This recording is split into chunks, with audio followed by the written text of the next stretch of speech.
Assalamu alaykum hormatly müşteriler. Genesis G70 kan sorulya efirimizde de kommentariyalarımızda da kan sorulya. Ana şu maşin Türkiye devletinden köplenç kan sorulya 2023 yıl Genesis G70 neşe. Ne bir yana ikilik motor mu uçuşluk motor ama maşin var aydamızda sağ kırladan degen hadava iş var. Buram neştajığına kapısını düzeltmeli yerler var. Diskas avat görünüyor, faralar avat. Görüşmede öngü paçka, izan paçka, G70 komplektasyası, garaj salon, airbag atmadık, start stop, 360 kamera.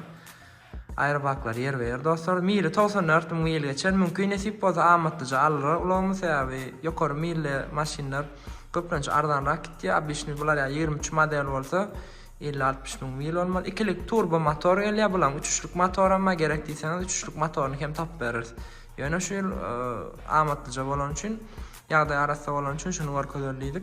22 may ayı bir kası maşin yağda arası var şunda Zavasko akran kime gerek olsun Florida ştatına doğru dostlar nesip olsa 3 günden auksiyon başlayan ayın 19'unda saat 19:00 ol yani nesip olsa amatlıca bakalardan alıp olur.